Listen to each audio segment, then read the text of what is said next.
Problema 8. Entonces tenemos un telescopio que vamos a aproximar por un disco que va a pesar 40.000 kilos y tiene un diámetro de 17 metros. El disco está montado aquí sobre una plataforma que le permite girar y apuntar a cualquier lugar del cielo. Y la condición que nos da el grupo científico es que tiene que poder ponerse de un punto a otro de la esfera celeste en 25 segundos. ¿Por qué? Eso es un telescopio de fluorescencia, sirve para detectar rayos gamma. Cuando entran rayos cósmicos en la atmósfera, montan una cascada y la luz de fluorescencia que se emite se recoge aquí, en este plato. O sea que lo que están buscando es fuentes en el cielo de altas energías. Entonces, si uno de los satélites da una alarma, un satélite que de repente dice, atención, en tales coordenadas hemos visto un suceso, el telescopio tiene que girar rápidamente y apuntar allí, ¿vale? Pero claro, es una mole de 40 toneladas. Entonces, aquí tiene que tener un motor que proporcione el par necesario para llevárselo. Bueno, pues eso va a este problema. Hay que conseguir que esto gire y apunte hacia donde queramos en 25 segundos. Ese es el tiempo que los científicos de la misión han considerado mínimo, al revés, máximo, para conseguir llegar a tiempo. Bueno, había 3 ángulos de Euler para orientar un sólido, ¿verdad? Orientar este sólido me requiere 3 ángulos de Euler, pero hay uno que no me importa. Es decir, que el plato gire alrededor de sí mismo, apuntando en la misma dirección, me va a dar igual. O sea que el ángulo de Euler de spin lo tiro. El telescopio va a llegar allí con la misma orientación que estaba. No necesito girarlo así. Lo que sí necesito es 2 ángulos. Para orientar un eje en el espacio necesito 2 ángulos, la nutación y la precesión, por ejemplo. Vale. Bueno, lo voy a plantear con las ecuaciones de Euler para encontrar el par, que es un clásico. No necesito spin. Lo que necesito es orientar el eje. Así que las ecuaciones de Euler me quedan ix omega.x más iz menos ix por 0 igual a nx, y x omega.y más 0 es igual a ny, y omega.z por iz, pero este es 0, más ix menos ix, este es 0, omega x omega y es igual a nz. Aquí hay un montón de ceros.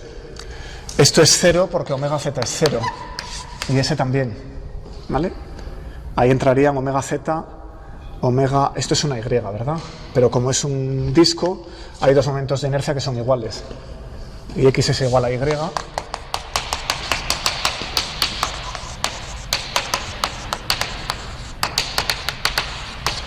Desprecio la masa del montaje, me fijo solo en el disco. Estos 2 ejes tienen igual momento de inercia. Eso me cancela este término, y donde ponía y he puesto y sub x, ¿vale? Por ejemplo, aquí y aquí. Y ya está. Creo que ya tengo todos los ceros. He anulado esas 2 y he anulado la diferencia de momentos de inercia. O sea que me queda de esta ecuación que nz pues es 0. Obvio, si no tengo que hacer girar el disco así, aquí no tengo nada. Y... Bien. Entonces me queda nx, ny. Vamos a ver aquí nx, que es de orden ix omega.x omega.y. ¿Por qué digo de orden? Porque al escribir esto he puesto un disco y he despreciado esta parte del montaje, con lo cual esto no va a ser exacto. A los efectos del enunciado de este problema sí es exacto, pero en la realidad no. ¿Vale? Bueno, pues ya solo queda estimar ix. ¿De qué orden es? Esto es un medio de la masa, lo calculo al final. Espera, voy a hacer la integral. Luego veo el resultado aquí arriba. Vamos a calcular la integral. Tengo un disco, la distancia al eje es lo que me hace falta, lo elevo al cuadrado. Entonces, ix es la integral entre 0 y 2pi diferencial de phi, la integral hasta el borde de r diferencial de r, la masa por unidad de área, igual que antes, por r coseno de phi, al cuadrado. La distancia al origen es r, pues esa longitud es r coseno de phi. y este ángulo es phi. Bien, eso es muy fácil de calcular. Es m entre pi r cuadrado, que es el área, por la integral entre 0 y 2pi, que va a dar un 2pi, por 1 más coseno de 2 phi entre 2, ya no lo escribo, voy a poner aquí el 2pi, del coseno cuadrado, de la integral del coseno cuadrado sacáis un 2, ya lo he hecho otras veces, y luego el d medios, voy a pasar el radio al diámetro, d medios al cuadrado, entre 4, y por aquí me queda un r cuadrado que dejo como r cuadrado para cancelar con este de aquí. Y me queda md cuadrado partido por 16. Y eso me lo llevo aquí arriba. Lo voy a escribir con un medio de md cuadrado partido por 8, que son, poniendo aquí los 40.000 kilos y el diámetro, que son 17 metros, me queda 0,772 por 10 elevado a 6 kilogramos metro cuadrado. Calculillo. Bueno, ¿qué hago con esos omega punto? ¿Vale? Claro, eso depende de cómo gire el sólido. Ya tengo la I. Pero ¿qué hago con esos omega punto? Pues tengo el plato que se va a poner a girar, aquí arranca y allí para. Entonces lo que voy a decir, voy a proponer lo siguiente. Tiene que ir desde esa orientación hasta esa orientación. Entonces voy a bisecar el ángulo. Y voy a decir, desde aquí hasta aquí va acelerando con velocidad angular, con aceleración angular constante. Y desde aquí hasta aquí va frenando. ¿Vale? Eso parece razonable y me da una estimación del par que necesito. Entonces lo que voy a hacer es ver qué aceleración angular constante necesito para venir hasta aquí y luego frenar con la misma aceleración angular constante, pero de signo contrario, de manera que aquí estoy parado, allí llego y de ahí saco la omega punto típica. La meto aquí y eso me permite evaluar el par que necesita ese motor. ¿Se entiende el razonamiento? Así que voy a hacer que el ángulo girado sea... Claro, ¿y cuál es el máximo? No he respondido a la pregunta. Claro, quiero poder orientar el telescopio a cualquier lado del cielo. Aquí tengo el suelo, el telescopio está apuntando en un punto y tiene que girar. ¿Qué es lo máximo que tiene que girar? Pues está apuntando hacia allí, al horizonte, y tiene que apuntar al otro horizonte, tiene que girar 180 grados. O sea que lo más que va a girar son 180 grados, y por tanto, este ángulo, φ1, el máximo ángulo que va a ser es 90 grados, pi medios, ¿vale? Ese es el máximo necesario para acelerar. Y luego hay otro ángulo igual para decelerar. Entonces, la estimación va a ser un medio de omega punto t cuadrado, como siempre, es un problema uniformemente acelerado, y esto me da un omega punto, si el tiempo son 25 segundos, me gasto la mitad en llegar hasta aquí, pues 12,5, y de ahí despejo omega punto. Así que omega punto tiene que ser de orden pi medios por 2, que es pi, entre 12,5 segundos al cuadrado, que son 0,02 radianes por segundo al cuadrado. Con esa aceleración angular debería poder llegar. O sea, bastaría con que el motor diera esto o poco más. Pues ahora ya puedo evaluar el par. Meto la velocidad angular aquí, meto el momento de inercia calculado aquí, lo junto todo, y mi estimación para el par son 15.000 newton por metro, que comprobáis, por favor, ¿vale? Comparadlo con el motorcillo de un coche eléctrico, que vienen a ser 200, 300 newton por metro. O sea que ese es un par bastante considerable. Para mover ese telescopio hace falta un motor importante. He usado esta ecuación directamente, ¿vale? Bueno, el 9 es más espeso. Aquí me sobra la omega punto i, ¿no? Esta me sobra lo grande, gracias. Eso es lo que me querías hacer tú. Eso sí es, ¿no? Comprobadme el número de todas maneras, a ver si me he colado y he elevado esto al cuadrado. Se puede estimar 10 elevado a 6 que hay por aquí, es este número. Y ese omega punto, esto es por 10 elevado a menos 2. 10 elevado a 4, de orden 10.000, no debe estar mal. Lo comprobáis, ¿vale? Bueno, voy con el 9. ¿Todavía hay más? A ver, tira. ¿Cuál es el par tiene el esquema que has hecho de El spin, el giro del telescopio alrededor de sí mismo, así. Tienes el eje del telescopio, o sea que es el giro en este disco alrededor de este eje que sale de la pizarra. Ok, de manera que X e Y son los que quiero orientar. Este no me importa, porque qué más da que el telescopio esté así o que esté así, se apunte en la misma dirección. Vamos con el 9. Así que ahora tenemos un anillo, la primera parte es fácil. Este problema es difícil, pero como va por partes se simplifica un poco. Tenemos un anillo y resulta que la distribución de masa no es simétrica, sino que la parte de abajo pesa más. Esto va a ser M2, esto va a ser M1. Eso quiere decir que el centro de masas va a estar más abajo de la mitad. Va a bajar un poquito. Calculo la posición del centro de masas en un momento. Si ese es el eje X, ese es el eje Y, pues el desplazamiento a lo largo del eje X es 0 por simetría, pero me tiene que bajar un poquito. ¿Cuánto baja? M1 menos M2 por el radio del anillo, vamos a llamarlo A, dividido por M1 más M2, como siempre. Cojo este anillo, lo peso con su masa, cojo el otro anillo, lo peso con su masa, y como este entra con signo menos porque la R es negativa, pues este pesa con un menos, y ya está, divido por la masa total y me da la posición del centro de masas. Bueno, pues el tensor de inercia. Voy a empezar por un sistema de ejes con el centro con el origen en el centro del anillo. Voy a poner aquí ahora mismo, en el centro del anillo, y entonces esto es más fácil. Entonces, tensor de inercia. Tomamos el centro del anillo. Bueno, los tres ejes son principales. Esto es las simetrías, esto es un plano de simetría, el que corta la figura, así que el eje X es un eje principal de inercia. ¿Qué más puedo hacer? Necesito uno más.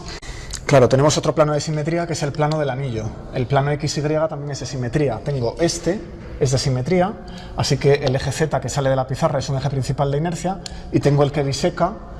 Entonces el eje X también es un eje principal de inercia. El que queda ya no se puede mezclar con ninguno, luego el eje Y también es principal de inercia. Los tres son principales de inercia. Bueno, o sea que sé que es diagonal. Esto tiene que ser de la forma y X, Y y Z 0, 0, 0, 0, 0, 0. Bueno, ¿qué vale IZ? IZ alrededor de este punto es fácil, porque toda la masa está a distancia A. Entonces tengo M1 por A cuadrado más M2 por A cuadrado. Ese es muy fácil, que es la masa total por A cuadrado.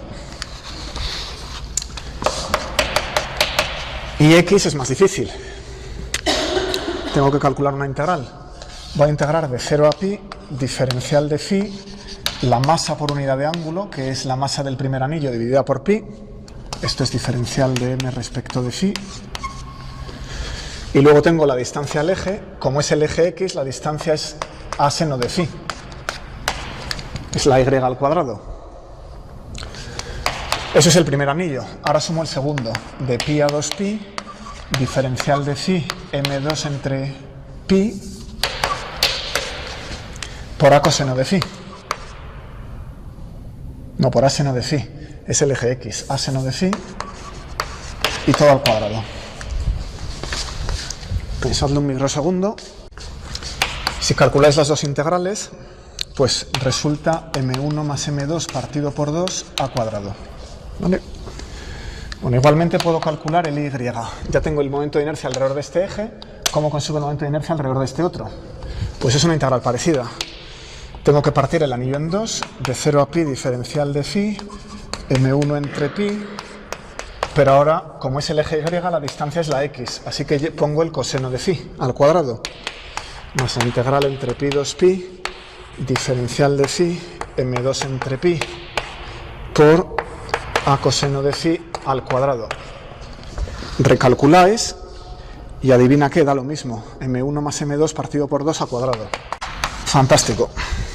Así que el tensor de inercia es de la forma, me cabe aquí debajo, 1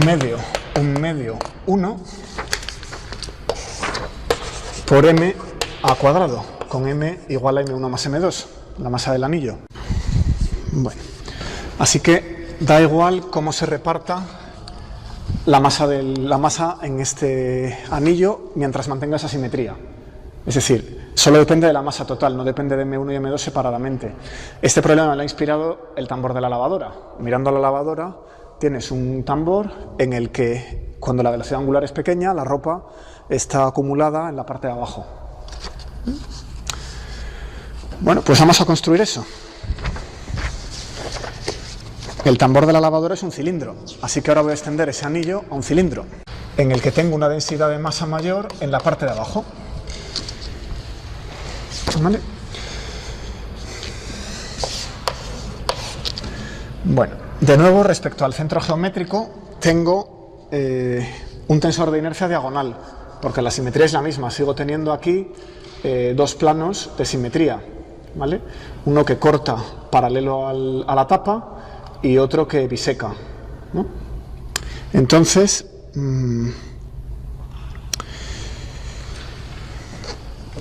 sé que el tensor de inercia vuelve a ser diagonal para el tambor completo y lo que tengo que hacer es sumar todos los anillos. Lo puedo hacer de dos maneras. A ver si tengo tiempo de hacer las dos, sacar las dos. Sí. Bueno, el IZ es fácil. El eje Z es este. Entonces cada anillo tiene una distancia al eje Z que es A. Y para el siguiente anillo sigue siendo A. Esto es A y esto es A y todos los anillos contribuyen lo mismo. O sea que simplemente sumo la masa de todos los anillos y obtengo la masa total del tambor.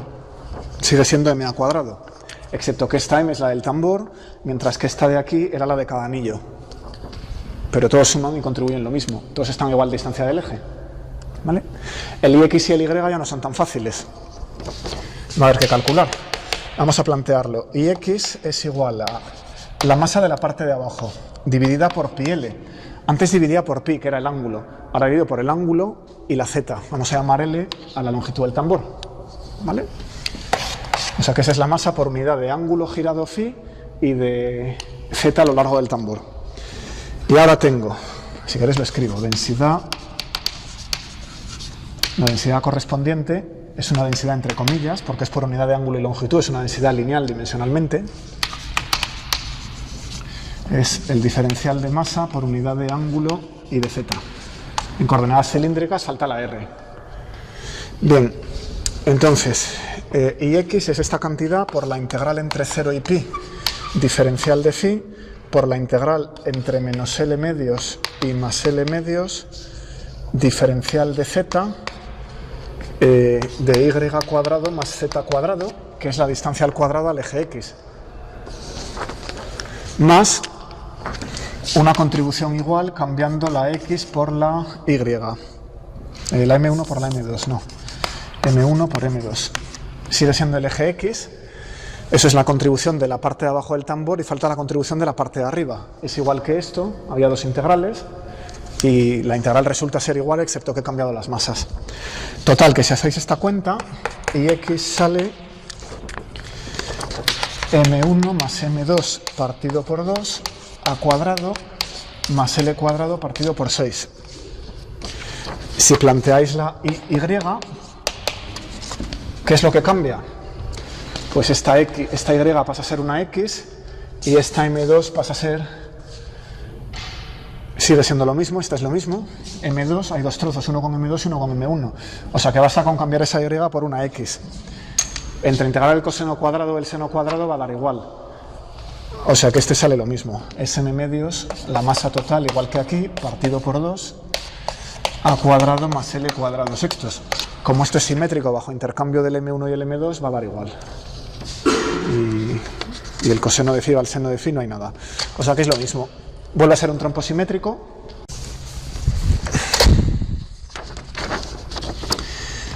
Tenía una manera alternativa de construir el Ix, que es el teorema de los ejes paralelos. Otra posibilidad. ¿Cómo se hace esto? Pues el tensor de inercia de un anillo ya lo tenía.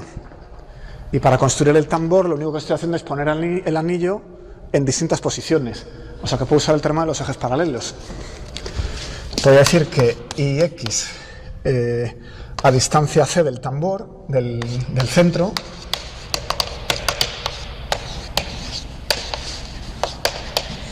es igual a la suma sobre los anillos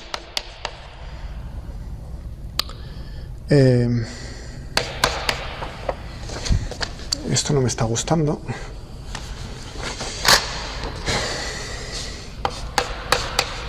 Voy a coger el anillo, este está puesto en el centro de masas.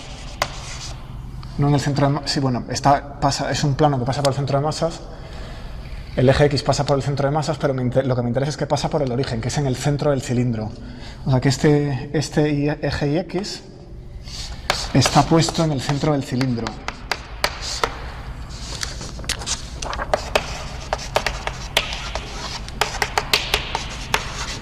Esto es, si a esto le sumo la masa de cada anillo por z cuadrado, he conseguido desplazar el anillo en la dirección z, una distancia z, y esto me da, esta distancia es esta z, y la suma sobre todos los anillos me da el momento de inercia total. Y lo mismo para los demás elementos del tensor de inercia, esto es 1, el Ix, pero lo mismo para la Y y la IZ. Y recordad la fórmula general, la voy a escribir por aquí, tomando el origen en cualquier sitio, C, o sea, C era el vector que me unía el origen con el punto donde está cada uno, y aquí no tiene que llevar, C es aquí, cada uno de los anillos, esto es todo, y esto es cada anillo. La fórmula general era I0 y J más mc cuadrado delta ij menos ci cj. Esto es lo que decía el teorema de los ejes paralelos. Entonces, si lo aplico al caso del x, es el xx, pues aquí tendría c cuadrado delta xx, que es 1, c cuadrado menos cxx. ¿Vale? Bueno, total, que si lo hacéis volvéis a sacar aquel resultado. Es la otra manera de atacarlo. Bueno, pues ya tenemos el momento de inercia del tambor, el tensor de inercia completo, tenemos los 3 momentos de inercia. Entonces ahora resulta que por un error de montaje, en la fábrica, el tambor no está perfectamente alineado, sino que se ha desplazado un poquito el eje de giro. Entonces las ecuaciones de Euler sabemos que nos mezclan los pares. Según, si no estoy girando alrededor de un eje principal de inercia, empiezo a obtener pares, ¿vale? Se trata de analizar eso. Bueno, pues tenemos de nuevo el tambor de la lavadora, o de la turbina de vapor, o de lo que sea, y ahora resulta que el eje de giro está ligeramente separado. Está girando respecto a ese eje y no respecto al eje principal de inercia, con un ángulo θ. ¿Qué les pasa a las ecuaciones de Euler? Sabemos que Ix omega.x más Iz menos Y, omega I omega z es igual a mx, y Y omega.i más Ix menos Y z omega x omega z es igual a my, y z omega.z más y menos ix omega x omega y es igual a nz. Bueno, como es un sólido simétrico, hay dos momentos de inercia iguales, este es 0.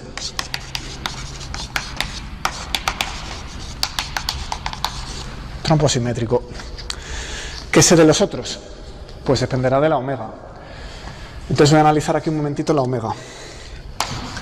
Esto lo dice el enunciado. La velocidad angular va a ser omega por coseno de omega t seno de θ, coma seno de omega t seno de θ coseno de θ. Estamos girando, esto tiene una precesión,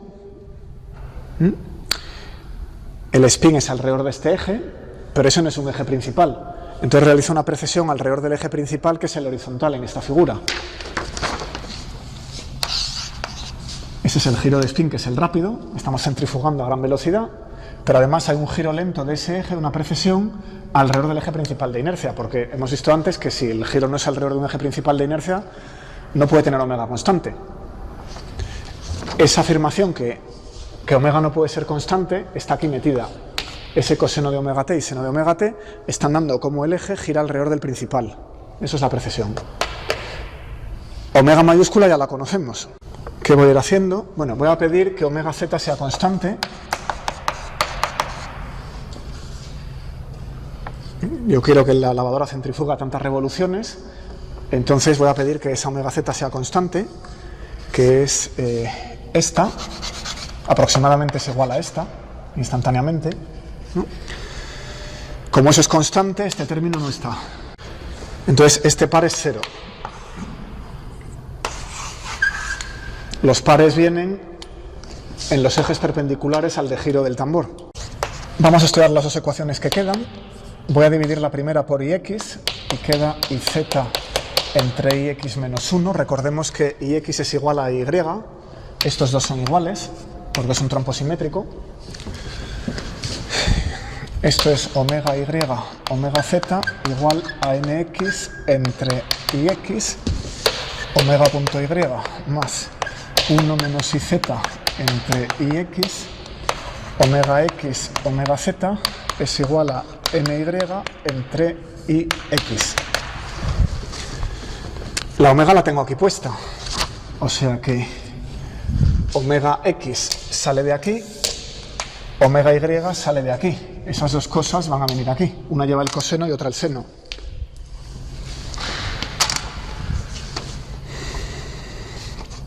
Lo coloco y reduzco las ecuaciones a las dos siguientes. Nx igual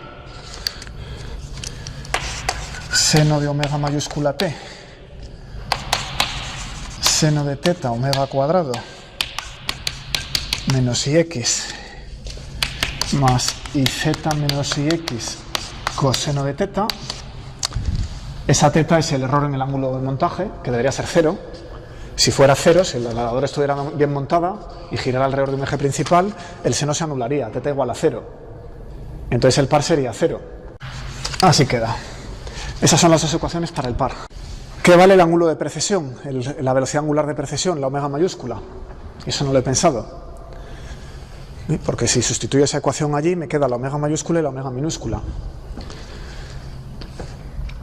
Claro, esto no es un sólido libre, girando en el aire con la precesión correspondiente al sólido libre, ¿no?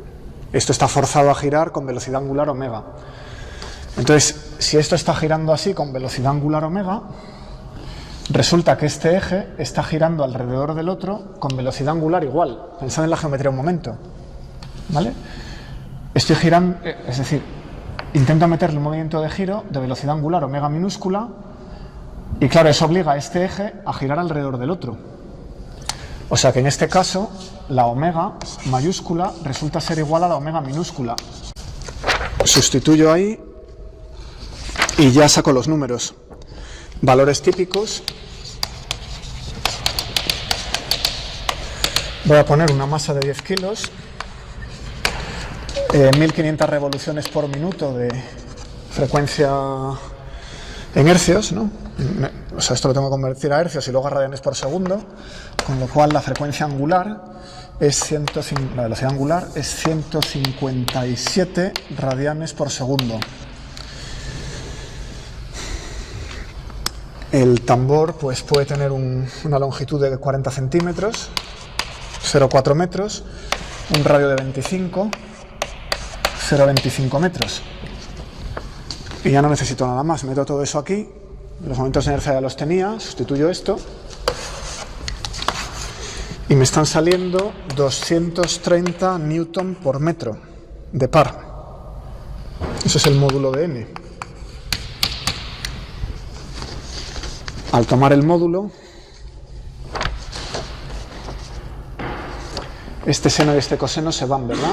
Me queda el seno del teta por el omega cuadrado y esta combinación al cuadrado. ¿Qué pasa? Si teta es 0 no hay par. He puesto teta igual a 1 grado. Bueno, ¿ese par es grande o es pequeño? Se ha montado una lavadora con sus tamaños típicos. Si el eje de montaje está desviado 1 grado, los cojinetes van a soportar un par de 230 newton por metro. ¿Eso es mucho o es poco? Pues dije antes que esto es parecido al par de un coche eléctrico chiquitito, ¿vale? O sea que es bastante grande. Por eso cualquier pequeño error de montaje hace que la lavadora traquetee un montón. De hecho se levantan. Las lavadoras pueden moverse como no estén bien ancladas. El 13 es un problema trivial. Este es el que puedo resolver en 2 minutos. De lo que se trata es de que vayáis a la oficina de marcas y patentes y os descargáis el impreso. Y lo rellenáis, ya está, me lo enseñáis. Que sepáis que esto existe. Aquí siempre hay una queja de los científicos e ingenieros, que es que las patentes hay que irlas pagando para renovarlas y duran 20 años. Salvo que tengáis algo de aplicación inmediata, que no sé si es lo que solemos hacer en física teórica, de todas maneras, no vais a ver nunca dinero por una patente de estas. Sin embargo, si escribís una comedia, 70 años después de vuestra muerte, vuestros herederos siguen cobrando los derechos de autor. O sea que estamos en inferioridad de condiciones. Bueno, entonces lo que se trata aquí es de que rellenáis esta y miréis lo que es un sistema de navegación inercial, que consiste en 3 giróscopos montados sobre suspensiones de cardán. No hay que calcular nada, lo leéis en algún sitio en 15 minutos y me lo contáis en media cara. Problema 10.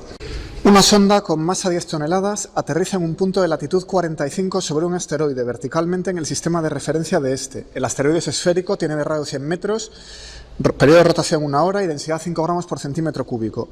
¿Cómo cambia el tensor de inercia del asteroide? Eso será fácil. ¿Cuál es la velocidad angular de precesión del asteroide alrededor del eje que une su centro con el punto de aterrizaje? Eso tiene más letras. ¿Y cuándo pasará el nuevo eje de giro por el ecuador? Dependerá de la precesión. Antes del aterrizaje tenemos un asteroide esférico que está girando. El asteroide tiene de radio 100 metros. Como es esférico, cualquier eje es principal, así que no hay precesión. El eje de giro es siempre el mismo. El tensor de inercia de una esfera sólida es 2/5 de mr cuadrado. 2/5 de mr cuadrado. 2/5 de mr cuadrado. ¿Verdad que sí? La masa habrá que calcularla. Lo vamos a hacer aquí.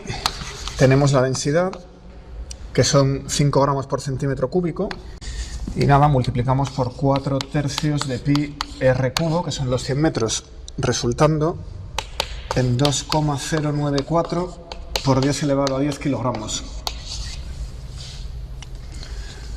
Bueno, pues ahora llega el aterrizaje de la sonda. Y cuando la sonda va a tocar el asteroide, aterriza verticalmente, justo en la dirección radial. ¿Vale? ¿Eso qué quiere decir? Si la sonda aterriza exactamente verticalmente, eso quiere decir que no cambia la velocidad angular del asteroide. Así que un epsilon después del aterrizaje, el asteroide seguía girando con velocidad angular omega alrededor de este eje. Pero lo que se ha cambiado es el tensor de inercia. Como cambia el tensor de inercia, ese eje ya no va a ser principal, posiblemente. ¿Qué consecuencia tiene eso? Pues que el asteroide va a empezar a precesar. Ese eje va a empezar a girar alrededor de un eje principal de inercia, ¿no? Entonces, por simetría, ¿cómo sabemos en qué base podemos utilizar el tensor de inercia? ¿En qué base podemos expresarlo de manera que sea diagonal?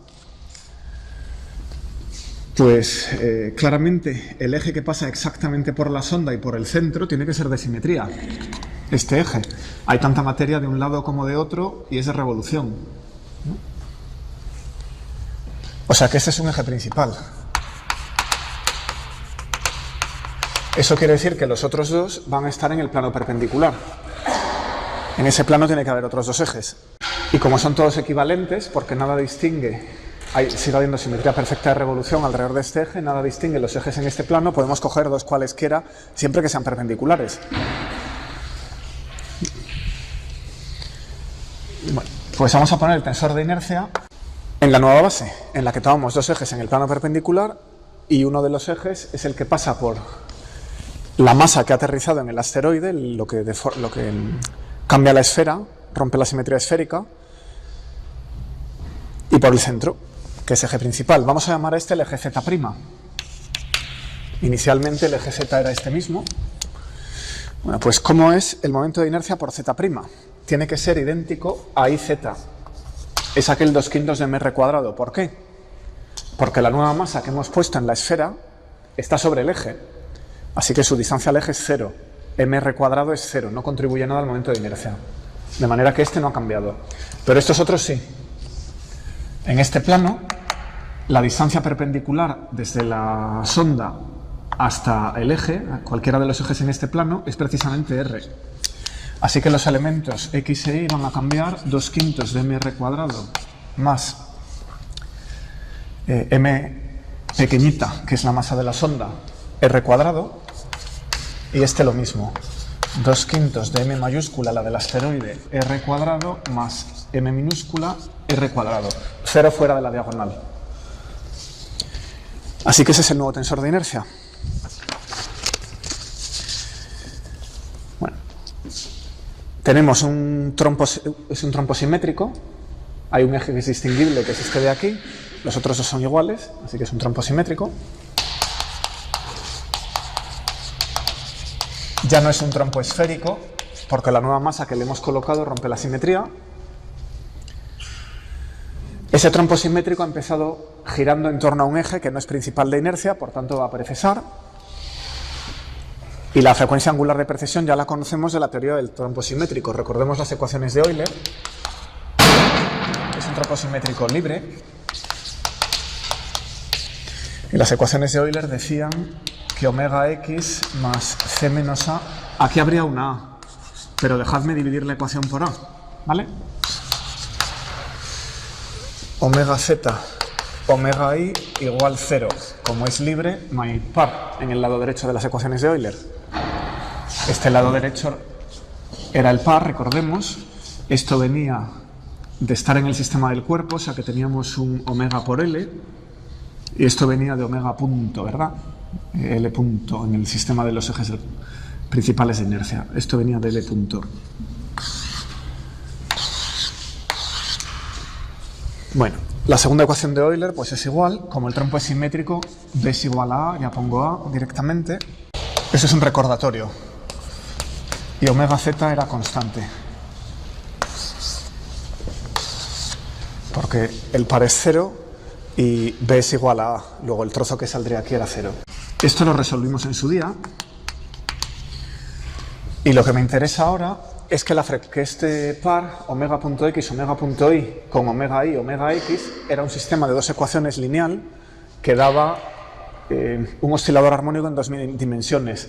Y la frecuencia del oscilador, os recuerdo, era la frecuencia de precesión del trompo simétrico libre, que era omega z c menos a partido por a, que estoy viendo aquí. Eso era la frecuencia de un oscilador, ¿verdad? Era un oscilador en dos dimensiones y, bueno, estáis viendo los signos y que es lineal y todo esto. Vale. Entonces tenemos la frecuencia de precesión, o bien omega z y z menos ix entre ix. Sustituyo estos valores, ix es este de aquí, y z es el 2/5 de mr cuadrado de la esfera. Así que tengo omega z por 2/5 de m mayúscula r cuadrado menos 2/5 de m mayúscula r cuadrado más m minúscula r cuadrado, todo dividido por 2/5 de m mayúscula r cuadrado más m minúscula r cuadrado, que resulta en omega z menos m dividido por 2/5 de m más m, si no me he equivocado, ya lo revisaréis. El que salga con menos debe querer decir que es retrógrada. La precesión va en dirección contraria al spin. Bueno, sustituyendo los números, ¿qué es omega z primero? Me hace falta omega z. El eje z, bueno, es z', estamos ahora con el sólido deformado, o sea que todas estas variables son primas. Son estos ejes. Está perturbado por la sonda. ¿Qué ha pasado? Sí, hay una mayúscula y una minúscula. Gracias. Ha salido ese rabillo un poco largo. Bueno, entonces la omega z estaba diciendo Pues hay que ir al problema. Dice que el punto tiene latitud 45 grados en los datos. Entonces, eso quiere decir que este ángulo es de 45 grados, ¿vale? Entonces, si inicialmente giraba con velocidad angular omega, alrededor de este eje z del anterior, de antes del aterrizaje, y este eje z forma un ángulo de 45 grados con el eje nuevo del cuerpo, eso quiere decir que esto de aquí, el coseno director es raíz de 2 partido por 2, pues tiene que ser raíz de 2 partido por 2 por la omega anterior, ¿vale? Es la proyección de ese vector omega sobre este eje. Y la masa de la sonda y la masa del cuerpo se daban inicialmente, bueno, una la hemos calculado, y la masa de la sonda son 10 toneladas. Ponéis aquí las 10 toneladas, aquí los 10 elevado a 10 kilos que hemos calculado, y este número resulta ser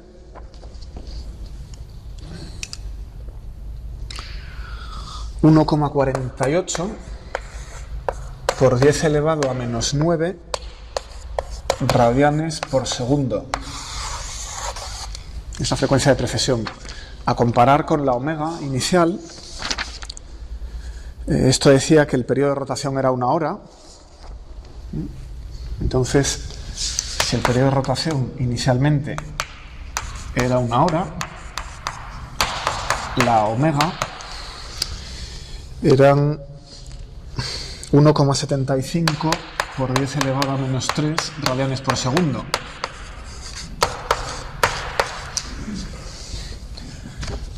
O sea que esto es 6 órdenes de magnitud más pequeño. ¿Por qué? Porque va como el cociente de m minúscula entre m mayúscula. M mayúscula es 10 elevado a 10 y m minúscula son 10 toneladas, pues es mucho más pequeño, ¿no?